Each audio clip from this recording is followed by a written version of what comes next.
नमस्कार, बहुत स्वागत है आपका न्यूज अपडेट में। मैं हूं आपके साथ अमित शर्मा। उत्तराखंड में यूसीसी की नियमावली का ड्राफ्ट तैयार हो गया है। नियमावली का ड्राफ्ट बनाने वाली समिति के अध्यक्ष पूर्व मुख्य सचिव शत्रुघ्न सिंह ने मुख्यमंत्री पुष्कर सिंह धामी को सचिवालय में यह ड्राफ्ट सौंपा। मुख्यमंत्री पुष्कर सिंह धामी ने कहा कि उत्तराखंड में समान नागरिक संहिता के क्रियान्वयन के लिए नियमावली का ड्राफ्ट मिल चुका है। समान संहिता का क्रियान्वयन की तिथि के लिए शीघ्र मंत्रिमंडल की बैठक होगी, जिसमें तय होगा कि इसे कब लागू किया जाएगा। सीएम धामी के अनुसार 9 नवंबर यानी राज्य स्थापना दिवस तक देवभूमि उत्तराखंड में यूसीसी लागू हो सकता है।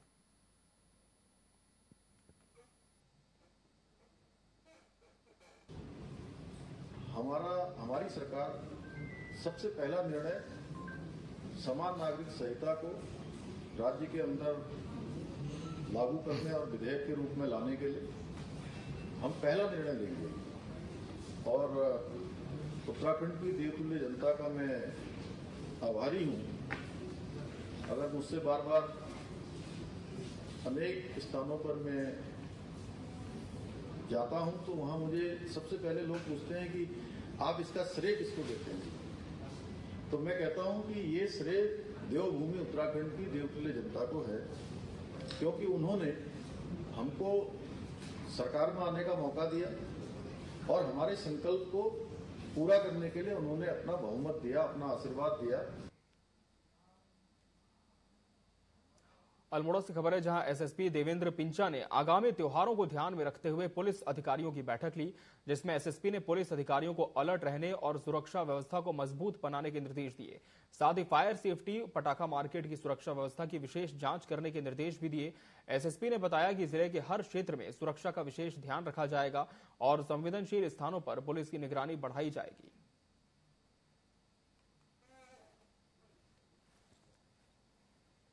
मेन हमारा है कि भाई लोग निश्चित होकर निर्भय होकर बाहर निकल सके, उसके लिए पुलिस की प्रेजेंस हमें बढ़ानी है। उसके ऊपर विचार किया गया, गश्त कैसे बढ़ानी है, कहाँ अधिकतर हमें दिखना है, रहना है, मार्केट में अधिक से अधिक गश्त लगानी है। उसके ऊपर मेरे द्वारा इसमें डायरेक्शन भी दिए गए। साथ साथ में जो पटाखा मार्केट होता है उसमें कैसे सेफ्टी हमें रखनी है, फायर की क्या व्यवस्था होनी, कैसे एनओसी देनी, उन सबके विषय में चर्चा की गई ताकि किसी तरह की किसी को दिक्कत ना। मुख्यमंत्री पुष्कर सिंह धामी को समान नागरिक संहिता के लिए बनी समिति ने नियमावली का ड्राफ्ट सौंप दिया है। आपको बता दें कि सीएम धामी ने राज्य स्थापना दिवस के अवसर पर यूसीसी लागू करने की घोषणा की है। इसी कड़ी में सीएम धामी ने कहा कि सरकार अब नियमावली का अध्ययन करेगी। सबकी समानता के लिए किसी को घबराने की जरूरत नहीं है। इसी को लेकर कैबिनेट की जल्द बैठक भी होगी। गृह विभाग ने संबंधित अधिकारियों को बैठक में मौजूद रहने के निर्देश दिए हैं।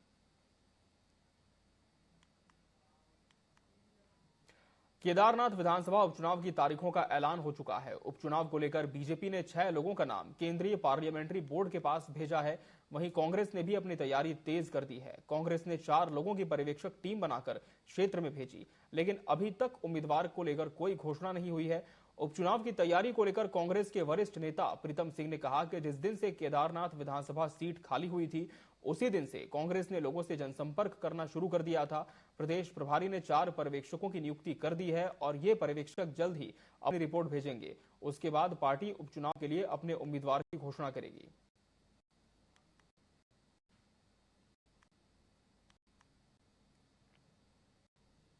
सोने का प्रकरण जो है केदारनाथ में, उस विषय पर भी जो है सरकार मौन धारण किए हुए है। ये विषय जो है केदारनाथ की जनता के दिल और दिमाग में बसे हुए हैं। तो बेरोजगारी है, महंगाई है, कानून व्यवस्था है, भ्रष्टाचार है, ये तमाम मुद्दे हैं जिन मुद्दों को लेकर के हम जो केदारनाथ के आमजन के बीच में जाएंगे। और लोगों ने इस बार बदलाव का मन बनाया है और निश्चित रूप से बदलाव होगा, कांग्रेस वहां जीतेगी।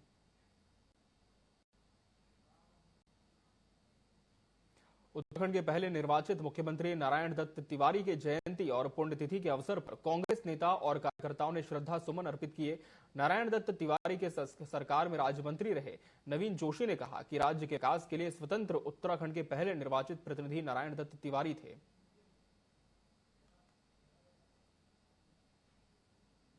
निर्वाचित मुख्यमंत्री श्रद्धेय नारायण दत्त तिवारी जी की जयंती है और पुण्यतिथि भी है। कांग्रेस मुख्यालय पे आज हमने उनको श्रद्धासुमन अर्पित करे हैं और उनके समय पे जो प्रदेश के अंदर विकास हुआ उसको पूरा प्रदेश ही नहीं पूरी दुनिया के लोग उसको मानते हैं। मेरा सौभाग्य रहा कि नारायण दत्त तिवारी जी के साथ मुझको राज्य मंत्री के रूप में काम करने का अवसर प्राप्त हुआ और इंडस्ट्री विभाग में मैं राज्य मंत्री के रूप में मैंने काम किया।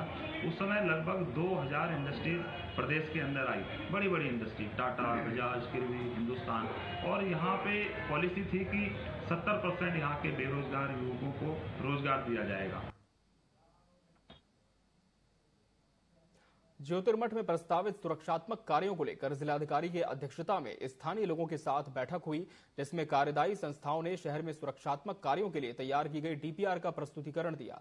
ज्योतिर्मठ में सीवरेज, ड्रेनेज, स्लोप स्टेबलाइजेशन और नदी किनारे टो प्रोटेक्शन वॉल निर्माण के काम किए जाने हैं। जिलाधिकारी संदीप तिवारी ने बताया कि ऐतिहासिक और धार्मिक शहर ज्योतिर्मठ की सुरक्षा को लेकर सरकार गंभीरता से काम कर रही है। भू धसाव से प्रभावित ज्योतिर्मठ शहर में सुरक्षात्मक कार्यों के लिए डीपीआर तैयार करने का काम लगभग पूरा हो चुका है। आईआईटी रुड़की से डीपीआर का परीक्षण पूरा करने पर जल्द इस पर काम शुरू किया जाएगा।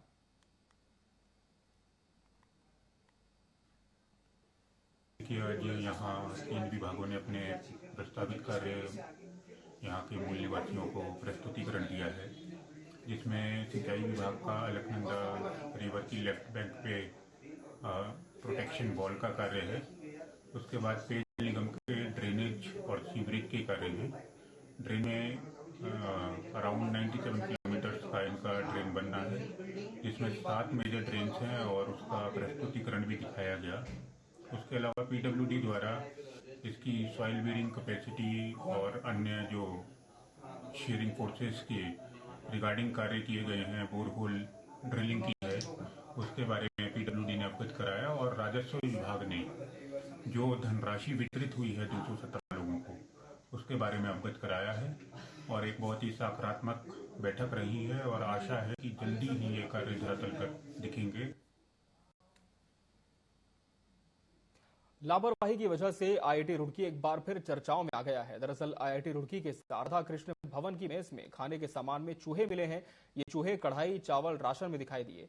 ये सब देखने के बाद छात्रों ने मेस में ही हंगामा कर दिया। इतना ही नहीं, इसकी वजह से 400 से अधिक छात्रों को भूखा भी रहना पड़ा। छात्रों का आरोप है कि देश का जाना माना संस्थान होने के बावजूद भी यहाँ पर साफ सफाई नहीं रखी जाती। वहीं इस खाने से छात्र बीमार भी पड़ सकते हैं। आईआईटी रुड़की की मीडिया सेल प्रभारी सोनिका श्रीवास्तव ने कहा कि मामले में तत्काल जांच शुरू कर दी गई है। साथ ही स्वच्छता मानकों के अनुपालन के लिए निर्देशित किया गया है। भविष्य में ऐसी घटनाओं को रोकने के लिए बाहरी विशेषज्ञों को लगाया गया है।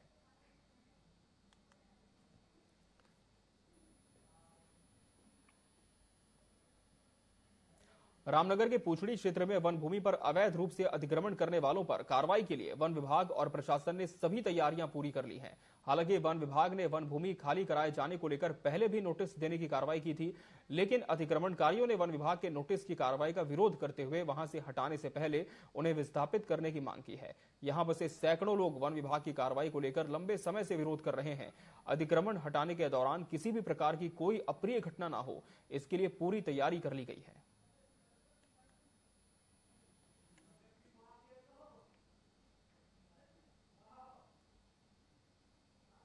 द्वारा इसमें आदेश पारित किए गए हैं।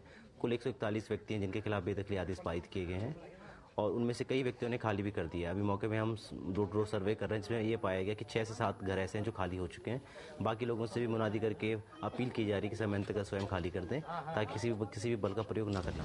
अगले 3 से 4 दिन में हमारी कार्य योजना तैयार है, उसके बाद हम इसमें संयुक्त रूप से अभियान चला के हटाएंगे।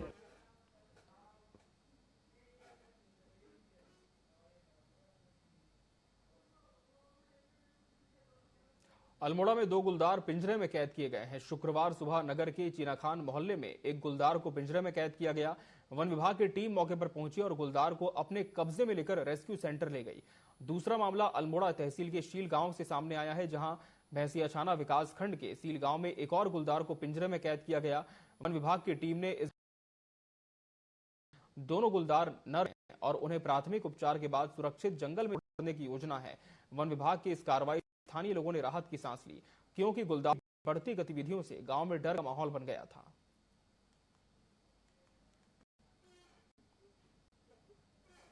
उससे नीचे ये मैनेजर का आवास है, उसके नीचे लगाया। यहाँ अक्सर 2 बाघ मिशन कंपाउंड में अक्सर 2 बाघ आते रहते हैं। आज ये एक बार पिंजरे में आया है और फिर पिंजरा लगाया जाएगा और दूसरे बाघ को भी पकड़ा जाएगा। ये हमें बड़ी राहत मिली है। यहाँ के मोहल्लेवासी बड़े डरे हुए थे, लोग रात को बाजार नहीं जाते थे, किसी काम से नहीं जा पाते थे। इतनी दहशत थी कि आदमी घर के अंदर दुबका रहता था। ये वन विभाग का बहुत धन्यवाद है कि उन्होंने पिंजरा लगाया और ये बाघ आज पकड़ा गया। अल्मोड़ा के आतंक के विषय में लोगों की बहुत शिकायतें मिल रही थी, तो अभी यहाँ पे उनकी शिकायत के आधार पर हमने यहाँ पे पिंजड़े लगाए हैं। इसमें से एक यहाँ पे एडम्स स्कूल के पास से पकड़ा गया है, जो नर है उसकी उम्र करीब 8 से 10 साल के बीच में है, और दूसरा लेपर्ड जो है वो यहाँ पे बाड़ी चीना के पास एक शील गांव है, वहाँ से पकड़ा गया, वो भी नर है, उसकी उम्र करीब 5 से 6 साल के बीच में है। आदमखोर तो नहीं है? नहीं, अभी तो ऐसे कोई सूचना हमको नहीं। श्रीनगर के घनकोला में स्थित कुंडलेश्वर महादेव मंदिर पौराणिक मंदिरों में से एक है, लेकिन गांव में लोगों के पलायन के चलते मंदिर की स्थिति काफी गंभीर है। इसको देखते हुए क्षेत्र के युवाओं ने एकजुट होकर मंदिर के जीर्णोद्धार के लिए समिति का गठन किया और फिर से एक बार मंदिर को अच्छा स्वरूप देने का निर्णय लिया है।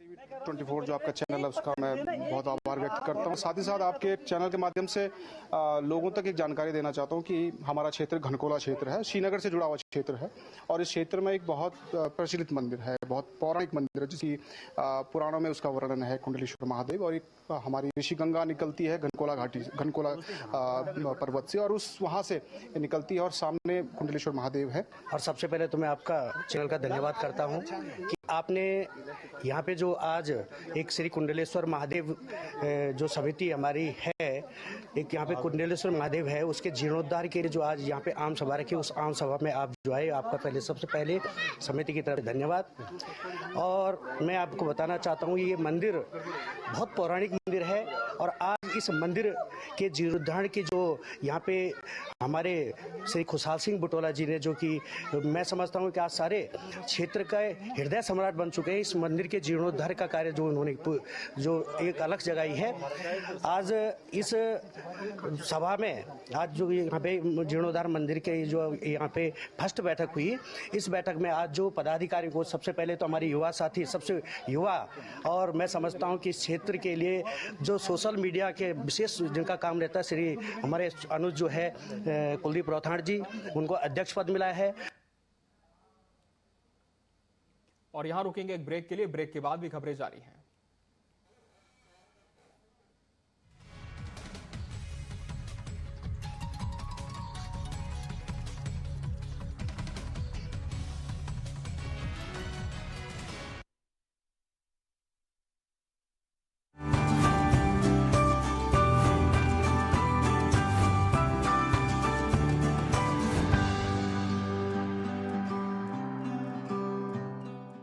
चाहे हो लोगों के अनेकों रूप, चाहे हो लोगों के अतरंगी तस्वीरें, या कुछ ऐसा जिसे देखकर चौंक जाएंगे आप, या हो जाएंगे हंसी से लोटपोट, आपको दिखाएंगे ये सब सिर्फ यहाँ। तो मैं अंकिता लेकर आ रही हूँ आपके लिए एक ऐसा स्पेशल शो जिसका नाम है वायरल 24, जहाँ पे होंगे सोशल मीडिया पर वायरल हुए तमाम ऐसे मशहूर वीडियोस। तो देखना ना भूले हमारे साथ हमारा ये show viral 24। Vocal for local, हमारी बहुत समस्याओं का समाधान आत्मनिर्भरता में। यशस्वी प्रधानमंत्री श्री नरेंद्र मोदी जी के विजन वोकल फॉर लोकल के अनुरूप माननीय मुख्यमंत्री योगी आदित्यनाथ के नेतृत्व में स्थानीय उत्पादों को मिला global market. UP international trade show के द्वितीय संस्करण में रिकॉर्ड 10,000 करोड़ रुपए से अधिक का व्यापार हुआ है सुनिश्चित। इस वैश्विक व्यापारिक महाकुंभ में 70 से अधिक देशों के 500 से अधिक इंटरनेशनल बायर्स सहित देश विदेश के 5 लाख से अधिक लोगों ने हिस्सा लिया। UP international trade show Uttar Pradesh के व्यापार को नई गति देकर अर्थव्यवस्था को $1 ट्रिलियन बनाने में अहम पड़ाव साबित होगा। UP international trade show, sourcing का अद्वितीय मंच।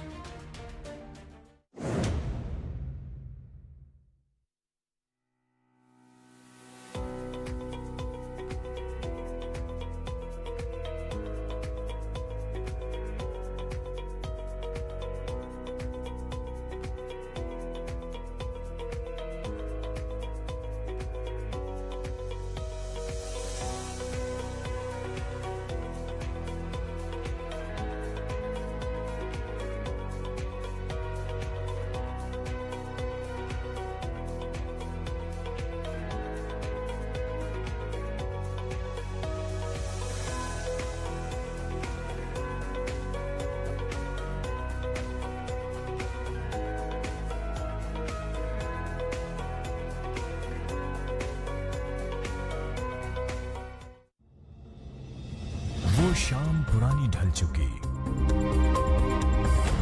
अब नए सूरज से दरकार है। चाहिए एक तलबगार सच का,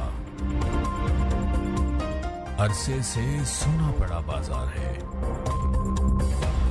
कहीं रुदन है, कहीं घुटन है, हर कदम है संग्राम यहां,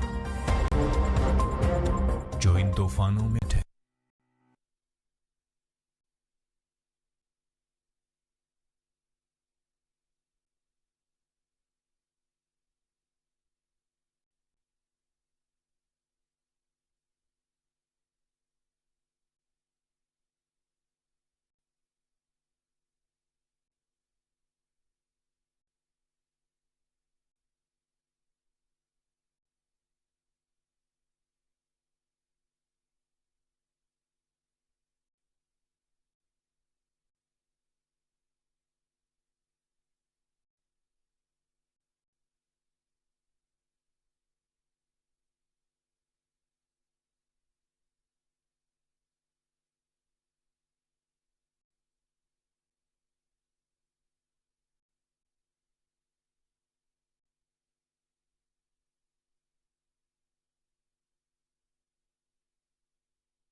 वो शाम पुरानी ढल चुकी, अब नए सूरज से दरकार है। चाहिए एक तलबगार सच का, अरसे से सुना पड़ा बाजार है। कहीं रुदन है, कहीं घुटन है, हर कदम है संग्राम यहां, जो इन तूफानों में ठहर सके वही विश्वास का हकदार है। देखते रहिए टीवी 24 मोहित साहू के साथ।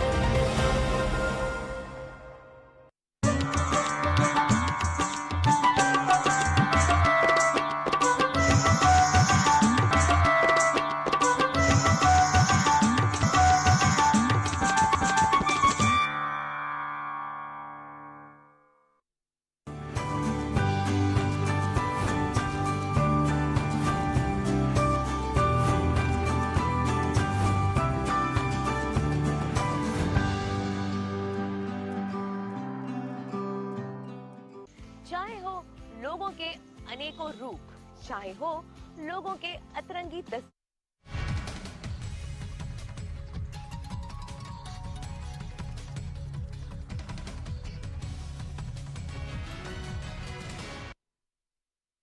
स्वागत है आपका। बढ़ते हैं खबरों की ओर। अल्मोड़ा की बात करेंगे, जहां के राजकीय बालिका इंटर कॉलेज में जनपद स्तरीय विज्ञान प्रदर्शनी का आयोजन किया गया, जिसमें जिले के 11 ब्लॉक से छात्र छात्राओं ने हिस्सा लिया। कार्यक्रम में बाल वैज्ञानिकों ने वैज्ञानिक कौशल का प्रदर्शन करते हुए कई प्रकार के मॉडलों को प्रदर्शित किया। इस अवसर पर डीएम आलोक पांडे ने प्रदर्शनी का अवलोकन किया और मॉडलों की सराहना की। उन्होंने कहा कि इस प्रकार के कार्यक्रमों में छात्रों ने वैज्ञानिक दृष्टिकोण को बढ़ावा दिया है, साथ ही उन्हें नई तकनीकों और आविष्कारों की खोज करने के लिए इस तरह के कार्यक्रम प्रेरित करते हैं।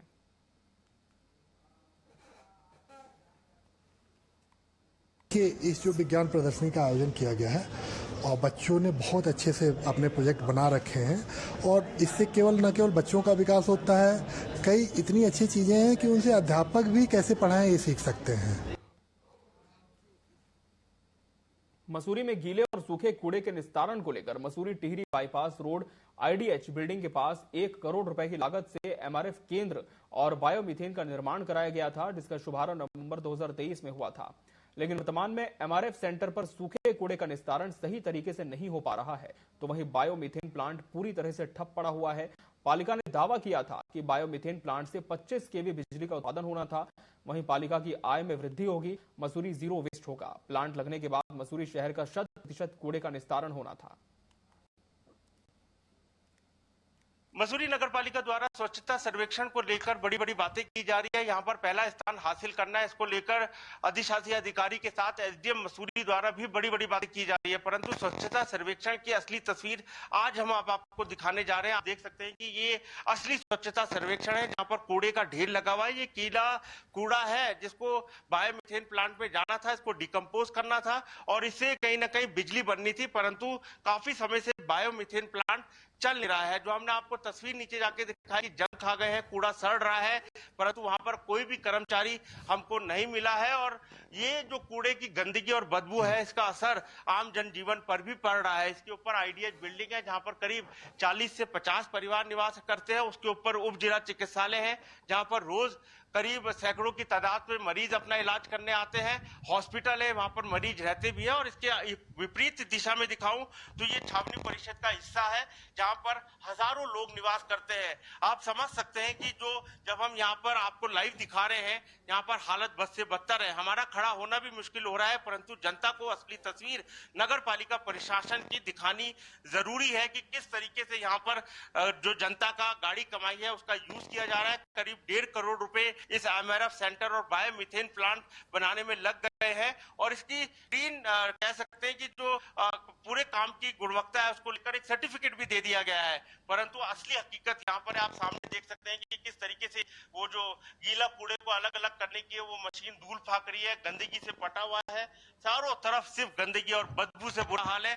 जब हम किसी जो कर्मचारी यहाँ मौजूद है, कोई भी बात करने को तैयार नहीं। उनका ये कहना है कि हमारे जो ठेकेदार है या अधिकारी है वही इस संबंध में बात करेंगे। सवाल उठता है कि आखिरकार जो अधिशासी अधिकारी हैं, जो एसडीएम मसूरी हैं, वो इस ओर ध्यान क्यों नहीं दे रहे हैं। जिलाधिकारी देहरादून का कल दौरा है और ये संभव है कि उनको यहाँ लाना जरूरी होगा। और जो एमआरएफ सेंटर और बायोमीथेन प्लांट को लेकर जो नगर पालिका वाई लूट रही है, उसकी असली तस्वीर दिखाना भी जरूरी होगा। मैं अपने सहयोगी दीपक बंसवाल के साथ सुनील सोनकर, टीवी 24 मसूरी। वित्त मंत्री प्रेमचंद अग्रवाल ने सचिवालय में सबसे अधिक राजस्व पाने वाले शीर्ष 5 विभागों की समीक्षा बैठक की। वित्त मंत्री प्रेमचंद अग्रवाल ने कहा कि लोक निर्माण, विकास, सिंचाई, शहरी विकास, आवास और विद्यालयी शिक्षा विभागों की समीक्षा बैठक की गई, जिसमें विभागों का पूंजीगत खर्च भी देखा गया, जिसमें यह पाया गया कि पूंजीगत खर्च अपेक्षा अनुरूप नहीं हो पाया। चुनाव होने के चलते और बारिश के दौर में लंबा होने के चलते विभागों के पूंजीगत खर्च अपेक्षाकृत नहीं हो पाए। उन्होंने आगे कहा कि अब विभागों को निर्देशित किया गया है कि अपने पूंजीगत खर्चों में गुणवत्तापूर्वक तेजी लाने की कोशिश की जाए। देश और दुनिया में उत्तराखंड को देवभूमि और पर्यटन प्रदेश के नाम से जाना जाता है और इसमें रानीखेत का भी विशेष स्थान है। रानीखेत के विधायक के प्रयास से रानीखेत में लगातार विकास कार्य हो रहे हैं, जिसका असर पर्यटन में सीधा दिखाई देगा। रानीखेत से भाजपा विधायक प्रमोद नैनवाल ने कहा कि रानीखेत में विकास के काम लगातार किए जा रहे हैं। रानीखेत में जहां 18 किलोमीटर रोड को बेहतरीन बनाया गया है, तो वहीं अब जल्द ही एक स्टेडियम बनने जा रहा है और क्षेत्र में जल्द ही एक